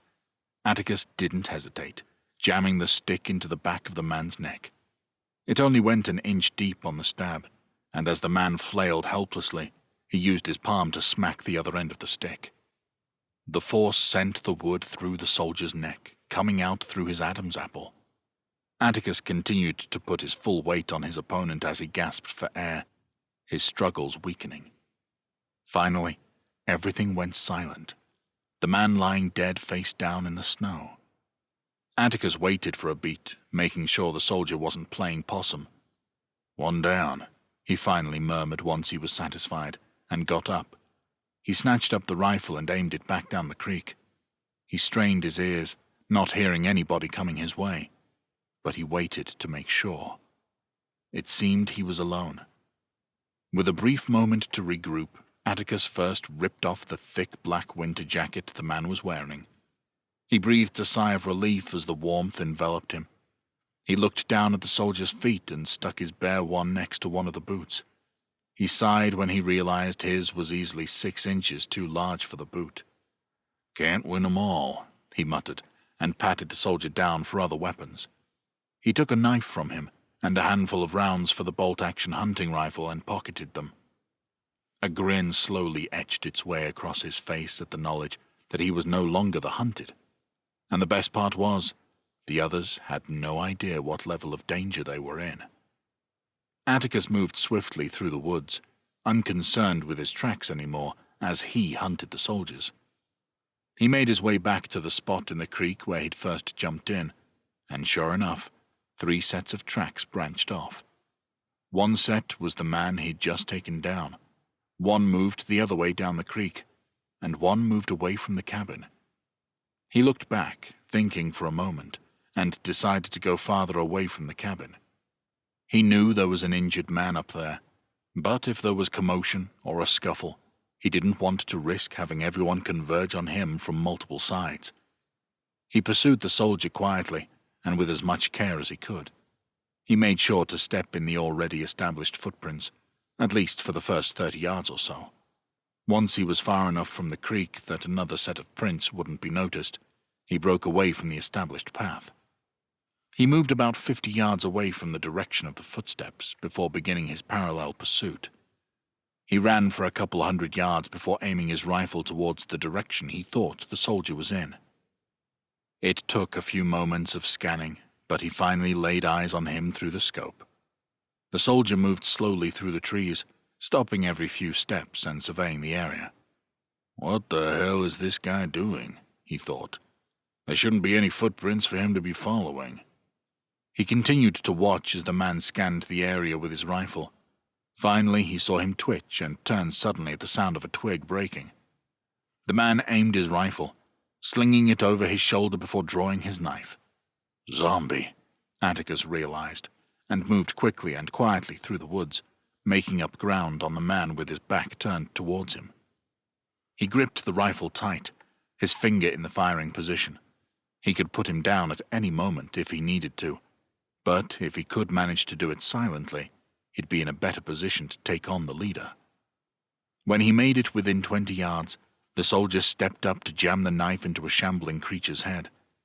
As it dropped to the ground, Atticus made his move, running full tilt despite the numbness of his feet. The soldier turned just as Atticus hit 5 yards, and the ex-ranger whipped his rifle at him, catching the soldier off guard. As the soldier instinctively caught the weapon with his free hand, Atticus lowered his shoulder and drove it through his opponent's torso, like a linebacker making a textbook tackle. He lifted the man off of his feet and shoved him back into a tree, the impact causing him to drop both his knife and rifle.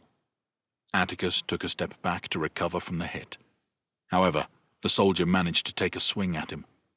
He blocked the attack, forced to take a step backwards, and the soldier darted forward, throwing haymakers that Atticus blocked as well.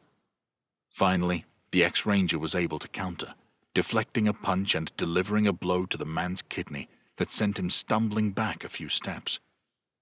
Both men stood there for a moment, catching their breaths, 7 yards away from each other, staring intently. The soldier finally noticed that Atticus wasn't shirtless anymore, his gaze dropping to his chest. "Nice jacket," he huffed. "Thanks. Just picked it up, actually," Atticus quipped. "Is he dead?" the soldier asked, swallowing hard. The ex-ranger nodded. "Yep," he said, "and it was not a pleasant death." The soldier shrugged. "That's okay. Never much liked the guy anyway," he said. "Compassionate," Atticus said dryly. "He was an asshole, and now there's more food to go around," the soldier said, voice flat and emotionless. "Just gotta finish you off, and I'll be on my way to a gourmet dinner." He tapped his handgun, which was still in its holster. "You better hope you're quick on the draw," Atticus warned. "Because if I get to you first, it isn't going to be purty." He dug his foot into the ground, ready to pounce as soon as he needed to. He was bluffing a bit, of course, trying to put the opponent off his game. In his head, he figured he had a 50-50 shot of actually making it to the soldier in time. The soldier tapped his gun a couple more times before bringing his hands up into a firing position. "Okay, bring it then," he said. Atticus grinned, darting forward. They met together, exchanging a barrage of punches, deflecting and dodging. They both landed a few glancing blows, but nothing that really impacted the other. Finally, the ex-ranger lunged forward, wrapping his arms around the soldier's waist, lifting him off of the ground and driving him back into a tree. He hit with a thud, banging his head on the bark and stunning him for a moment. In response, the soldier fumbled around, trying to draw his handgun, but Atticus smacked his hand away from the weapon. He lunged forward in a vicious headbutt, further stunning him. He glanced down at the holster, realizing it wasn't latched down, and snatched the gun, tossing it behind him into the snow. The soldier dove forward, sending Atticus backpedaling. The ex-ranger managed to regain his footing, shoving the man to the side, sending him tumbling to the ground, in the general vicinity of the gun. As the soldier felt around on the ground for it, Atticus jumped on his back, wrapping his arm around his throat and closing off his airway. The soldier reached for the weapon for another few seconds, his fingertips touching metal for a brief moment, before being forced to focus on the choking. He attempted to pry the arm away from his throat, and when that failed, he jabbed elbow strikes into Atticus's ribs. The blows hurt, and at least one rib cracked from the impact, but Atticus didn't let up. With each successive attack, the force dropped further and further. A few moments later, the soldier finally went limp. The ex-ranger still didn't let up the pressure, making sure he was finally gone. With the soldier completely limp, Atticus carefully let go, rolling over onto his back. The freezing cold actually felt good on his busted rib. He gave himself a moment, then peeled himself off of the ground, wincing in pain before taking a few deep breaths and shaking off his ailments. He looked around for the handgun he'd tossed, locating it and checking it for ammo before putting it in his back belt loop. He slung the rifle over his shoulder and cracked his knuckles. "Okay, one more in the woods," he thought. "Let's get him." He moved quickly back the way he'd come, a man on a mission. He was tired of the cold, tired of the pain, and wanted to lay an unholy beat down on the man who'd put him in this position. Atticus crossed the river, the cold water sending a fresh shock through his system. He followed the footsteps through the woods several hundred yards before losing them. As soon as this happened, he dove for cover, knowing he might be in trouble. He listened carefully, hoping to catch a footstep in the distance, but there was nothing. Then a gunshot cracked, and a bullet slammed into the tree just beside Atticus's head. Wood splinters exploded into his face, and he dropped low, running for better cover. Another shot went off, this one missing entirely. Atticus pulled out the handgun, firing a few times in the direction he thought the attack was coming from. He wasn't expecting to hit anything, but he hoped it would pin the asshole down for a moment. Once he got to proper cover, he looked out, hoping to see anything that would tip him off to his opponent's location. But there was nothing. At least until a voice boomed out. "Got yourself a weapon, huh?" the leader bellowed. "Maybe I should have just put a bullet in your head." "Without a doubt," Atticus agreed. "Don't worry, though. There is a silver lining." "What's that?" the leader snapped. "You only have to worry about making a fatal mistake once," the ex-ranger replied, and darted out from behind cover, running in the general direction of where he thought the shots were coming from. He fired a couple of times to buy himself enough seconds to get to cover. As soon as he slid down, a shot rang out, the bullet whizzing so close to his head he could hear it. He got in position, quickly coming around from cover with his handgun out, scanning the area. He caught a glimpse of a rifle barrel about 25 yards away, quickly aiming and firing several times. There was a grunt in the distance, followed by footsteps. Atticus looked out from cover, seeing the rifle on the ground. He let up and started moving quickly, gun at the ready. He made it to the gun on the ground, and there was a blood trail leading back towards the cabin. Atticus followed the trail quickly, but cautiously, making sure that his opponent couldn't get the jump on him. It took a couple of minutes, but he finally caught up to him. The leader was ripping his shirt apart to tend to a nasty hand wound. Atticus's bullets had apparently ripped off a couple of fingers. He sat on the ground, in a lot of pain as Atticus came up to him, gun in hand. "That looks like it hurts," he quipped. "Fuck you," the soldier huffed. Now, no need to get nasty," Atticus chastised. "Not that it matters all that much now, but who the hell are you anyway?" the soldier hissed through his pain. The ex-ranger grinned. "Name's Atticus Windward," he said brightly. "Bounty hunter of sorts from Seattle." "You came all this way to hunt us?" the soldier asked, chuckling darkly, shaking his head. "I'm flattered." "Don't be," Atticus quipped. "I'm out this way on important business. You were just an extra favor." The soldier sighed, shoulders slumping. "Really?" he asked. "My last minutes on this earth, and you couldn't even give me that one." "Who said it's your last minutes?" Atticus asked. "Well, you're eyeballing me pretty hard, and you got a gun in your hand," the soldier drawled. "I may not be the brightest person in the world, but even I can put that equation together." Atticus tapped the handgun with his finger, contemplating for a moment. Finally, a grin erupted on his face, and he relished in the soldier's unease at his expression. "You like games, don't you?" the ex-ranger asked. The soldier swallowed hard, eyes wide. He let out a half-hearted nod, likely out of sheer self-preservation. What game you want to play?" he stammered. "How about, let's make a deal?" Atticus asked. The soldier's brow furrowed in confusion as the ex-ranger walked over and yanked him up off of the ground. He shoved the soldier ahead, putting his gun at the small of his back and leading him towards the cabin. As they approached, Atticus stopped them just short of the clearing, with the front door about 20 yards ahead. "What kind of deal you want to make?"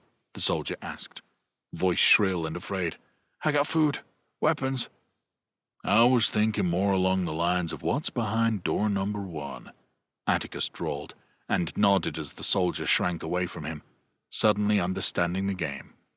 "Oh yeah, I told your man inside that if he wanted to live when he heard me come knocking, all he had to do was put his gun down. Let's see if he's a good listener or not." He shoved the soldier forward, pressing the gun barrel against his spine. He continued speaking, but low, so that they wouldn't alert the soldier inside. "If you scream, or try to alert him in any way, I'll fire," Atticus warned.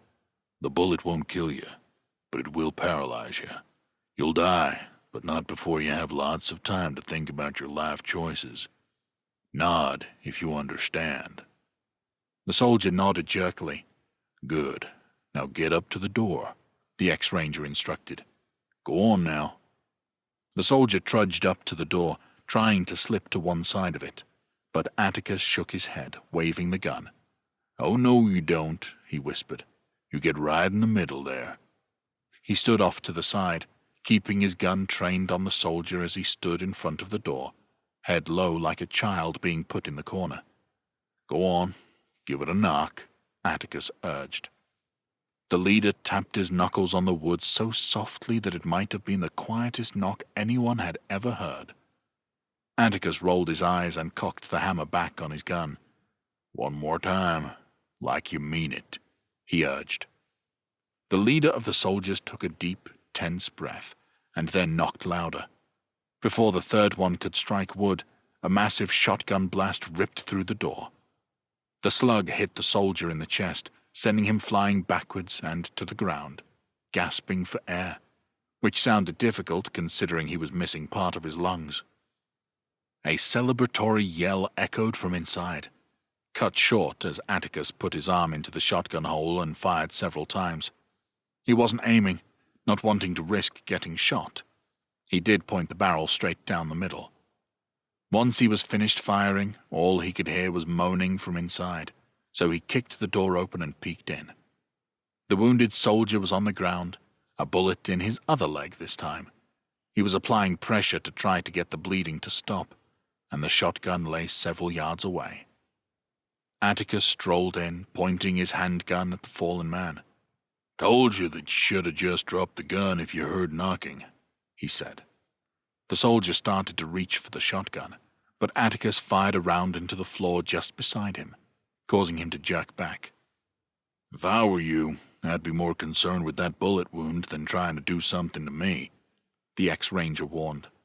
Okay, the soldier stammered, pressing his hands back down on his leg. "I'm not going to try anything." "Good," Atticus quipped. "That shows growth." He kicked the shotgun away, keeping the handgun steady. "The others are going to hear this and come running," the soldier said, almost petulantly. Atticus chuckled. "Hate to break it to you, but the only person who heard that shotgun go off was your leader out there, and I don't think he's going to be running anytime soon," he drawled. The soldier looked past him at the soldier on the ground outside, still gasping weakly.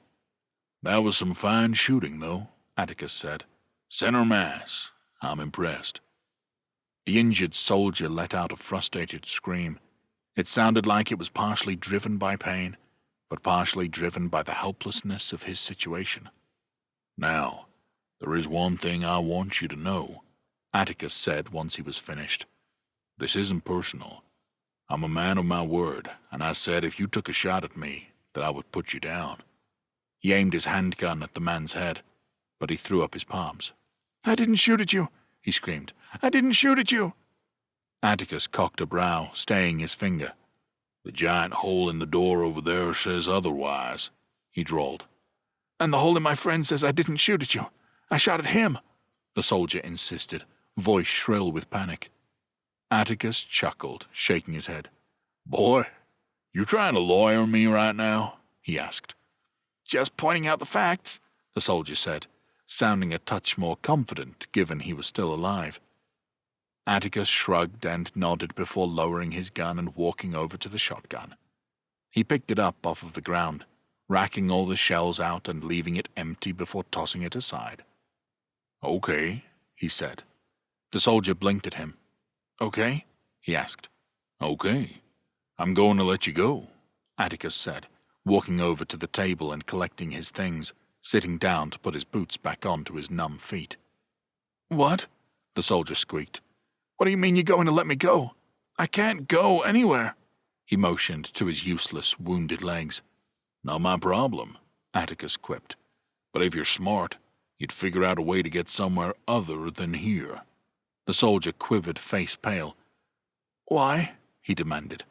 "Well, for one, I'm going to tell my employer where you are, since it's my job and all," Atticus drawled as he armed himself to the teeth. "But frankly, if I were you, I'd be more afraid of all the noise we just made. These woods aren't clear, so you might have some company." The injured soldier's breathing quickened, and pleas tumbled out of his mouth as Atticus walked out of the cabin. His begging fell on deaf ears as Atticus pulled the door closed behind him. It didn't latch, of course, due to the damage, and as it creaked open by itself, the soldier inside began to shriek incoherently after him. Atticus walked off down the trail, the sound of the desperate soldier fading with each passing step.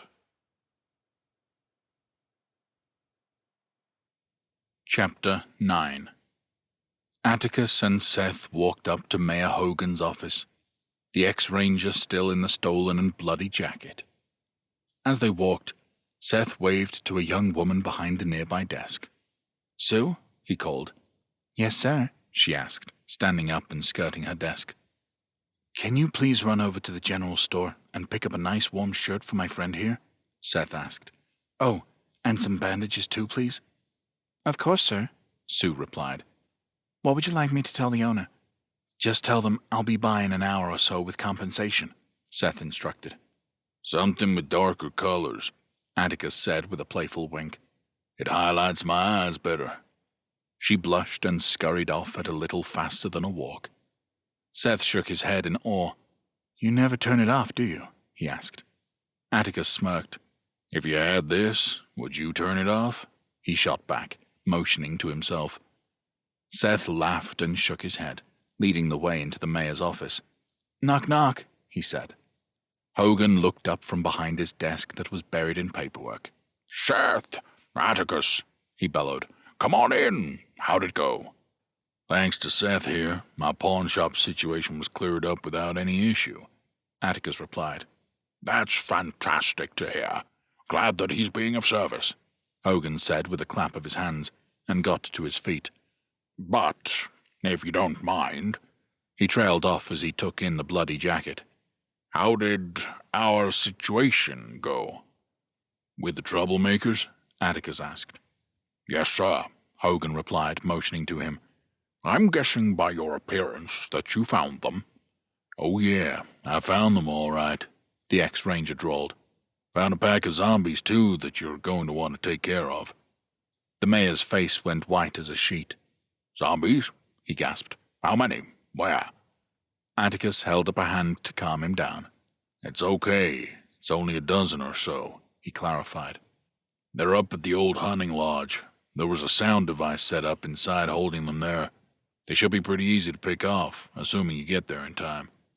"Seth, I want you to send a squad out there right now to deal with them," Hogan instructed. "I'll take care of it, Mayor," Seth replied dutifully. "Now, about the troublemakers," Hogan said, flattening his palms against the desktop. "Do we have them in custody?" Atticus shook his head. "Didn't see the need to," he replied. "Didn't see the need?" the mayor scoffed. "You know what they did. I told you everything they did." "I do know," Atticus replied calmly. "Which is why I didn't feel guilty about putting 3 of them in the ground." He paused. "Well, technically, I put 2 in the ground. One of them was taken out with friendly fire." Hogan blinked at him. "You're telling me 3 of them are dead?" he asked. "Yep, that's the case," Atticus replied. "And the 4th?" the mayor asked. "Injured badly," the ex-ranger explained. "Bullet in each leg and holed up at a hunting cabin a couple miles to the east of the lodge. I'll let your zombie squad know where he's at so they can pick him up, assuming he's still there." Hogan pursed his lips. "And if he's not there?" he asked. "Then he's bleeding out in the woods, or will freeze to death by morning," Atticus replied with a shrug. "Regardless, he's been dealt with." "All right, then," the mayor said, letting out a deep breath. "That's some damn fine work, sir. Damn fine work. Now, are you okay?" He turned to Seth. "My God, can we get this man a shirt?" "It's being taken care of, Mayor," Seth assured him. "And I'm fine," Atticus added. Just a few cuts and bruises, maybe a cracked rib or two. Hogan glared at Seth. You take him straight to the hospital, he demanded. Mayor, I am fine, Atticus said firmly. I wasn't asking, son, Hogan shot back with a gaze of steel. You did me and this town a solid and got dinged up along the way. Least we can do is get you back in tip-top shape before you head on down the rails. The ex-ranger nodded. I appreciate that, Mayor, he said. And take him by the armory, Hogan added. If there's something in there you want, it's yours. I know you're headed back towards Kansas, and you might need it. He held out his hand to shake. I know you have places to be, but be sure to stop by on your way back from Kansas. I got a steak dinner with your name on it as thanks. Atticus grinned as they shook. I'll see if I can't find a nice bottle of scotch to go along with it, he replied. Seth, this man's a keeper, Hogan declared. I want you to set up an apartment for him here. Seth stiffened. Mayor, he warned. I know. Strict no immigration policy, Hogan drawled, waving him off. But what if we called it a work apartment? You do a job for us once in a while, and you have a permanent place here. What do you say? I'm in, Atticus said with a smile. I'll see you soon, Mayor. He followed Seth out of the office just as Sue came running up with a bag. I got what you asked for right here, sir, she said, a little out of breath. Atticus took the bag with a smile and peeked inside. You have good taste, he said. She blushed and smiled back at him. Sue? Seth prompted, an amused smirk on his face. What? She asked, startled, blinking at him. Yes, sir? Please head down to the armory and tell them we'll be there shortly, he instructed. Yes, sir, she breathed and shot one last smile at Atticus before rushing off. Seth shook his head. You gotta teach me that, he drawled. Atticus clapped him on the back and they shared a laugh as they headed off towards the hospital. Chapter 10. Atticus and Seth walked up to the train yard, the former moving a little gingerly due to the bandages on his ribs. Seth carried Atticus's canvas bag filled with weapons and the items he'd been searching for. You good? Seth asked. The ex-ranger nodded. Yeah, nothing a few painkillers won't cure, he replied. Seth laughed and handed the bag over carefully. So, when do you think you'll be back through here? Hoping not more than a couple of days, Atticus replied. Think you're on a wild goose chase? Seth asked. The ex-ranger hesitated. Honestly, I don't know, he admitted. When I started out, I would have bet real money that this was a goose chase. But after talking with Jean... Seth's brow furrowed. You think something's going on? He asked. Atticus nodded. Maybe it's my experience kicking in, he mused. Maybe it's my PTSD doing the same, but my gut is telling me that something is not right down in Kansas. Reminds me of something that happened years ago, when I was a Texas Ranger. I'd get sent in every direction imaginable based on whatever tips came in that week. I was tracking this fugitive out in West Texas through these small towns. I'm talking real small, couple hundred people who have been there for generations kind of small. We have those up here too, Seth added. Probably not as hot as some of these towns, though, Atticus explained, and they shared a chuckle. Anyway, got this tip that my guy was hiding out in a one-stoplight town about 50 miles away from anything else. I'd get one or two of these a week, and it was always a goose chase. Somebody's cousin knows a guy who saw the guy buying a milkshake. You know what I'm talking about. Seth nodded, motioning for him to continue. Only this time something was different, Atticus said wistfully. Stopped at a gas station about 50 miles outside of town to fill up, making small talk with the counter jockey. Based on how eager he was to chat, I'd guess I was the only person he'd seen that day, because he would not shut up. Well, while we were chatting, he asked where I was going, and I told him, at which point he got real quiet. Seth shook his head.